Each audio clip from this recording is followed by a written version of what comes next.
Une agriculture de proximité qui serait, à notre avis, une contribution très importante sur la question du bilan carbone et en particulier de la diminution des émissions de CO2. Par le fait qu'on sait que mais ça c'est des chiffres connus, sur l'agglomération, l'agriculture ça représente 6 000 emplois et 30 000 emplois indirects. Et qu'on a à peu près plus de 60% des entreprises agricoles actuellement à l'échelle de l'agglomération qui sont en situation de projet.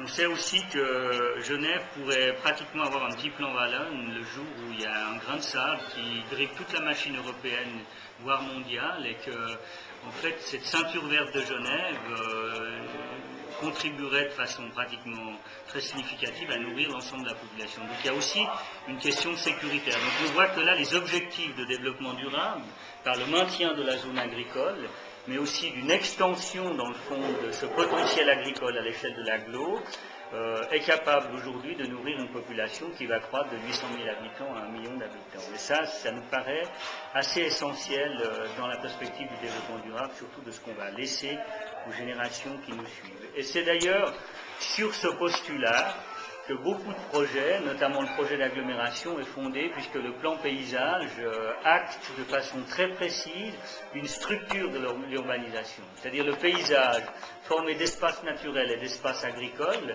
ne vient pas après, mais est avant. C'est la grande différence, et le fait que ces mots-là, ces phrases-là, ces dessins-là qui sont actés dans la charte d'engagement signée dans la précédente législature ouvrent tous les possibles, et tous les espoirs, évidemment, sont permis, et les quatre associations, évidemment, se réjouissent de pouvoir continuer, en tout cas, à soutenir des postulats de cette nature. Sur l'urbanisation, qu'est-ce qu'il faut dire? Je crois que tout le monde a compris qu'on ne pouvait plus continuer avec l'étalement urbain, tout le monde a compris que Genève a peut-être 20 ans de retard et qu'elle doit rattraper son retard par la construction massive de logements, mais qu'elle pourra faire des constructions de logements que si on a des axes de transport public performants et développés. Mais qu'en même temps, ces logements ne doivent pas se faire dans la précipitation, n'importe comment. François Chapard vous a expliqué les conditions des écoquartiers. Ruben Siger vient aussi de vous donner le contexte nature qui est très important. C'est pour ça qu'on pourrait parler de fragmentation de l'urbanisation par le paysage. Ou on pourrait dire autrement, faire de l'urbanisme par le paysage, c'est changer un peu le paradigme, parce qu'on a eu un siècle dans lequel on a plutôt dit « poussez-vous », on étale, et puis après on essaye de bricoler plus ou moins avec un peu d'arbres et de verdure, ce qui évidemment est en train en tout cas de changer passablement de milieu. Donc voilà, dans les grandes lignes, les objectifs sur la question de l'urbanisation sont calés. En fait, il n'y a pas énormément de grandes divergences, il y a plutôt une grande convergence dans la dynamique du projet d'agglo, telle qu'elle est conçue actuellement, en espérant qu'elle ne change pas. Il y a un deuxième élément qui nous paraît très important sur la question de l'urbanisation, c'est la notion d'espace public. Quand on parle d'espace public, ce n'est pas seulement l'espace public urbain, mais c'est aussi l'espace public rural.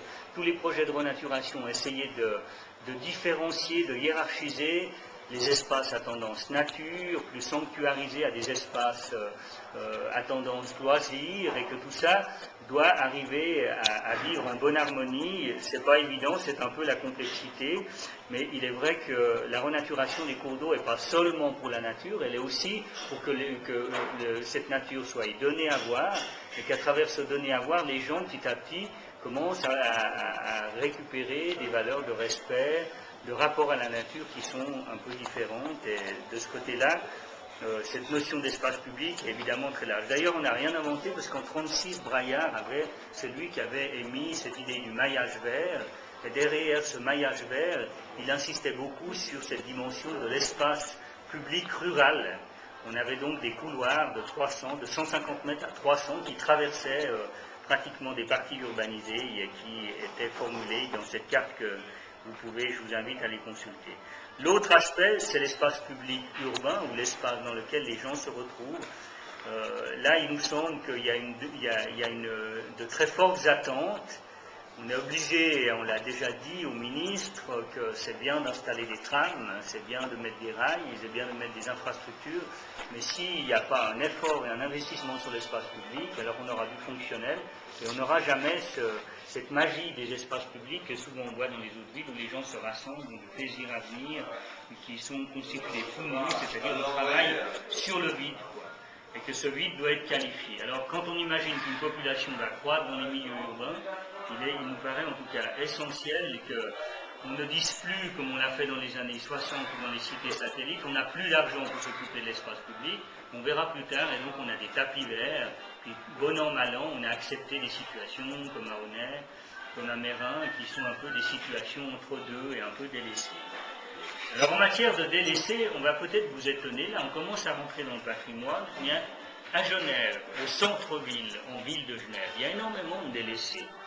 Toutes les places comme la place Neuve, la place de Rive, le rondeau de Carouge, la place Jargonnant, tous ces lieux sont des places majeures où on est quand même étonné que la ville et que le canton n'aient pas encore investi sur la requalification de ces espaces.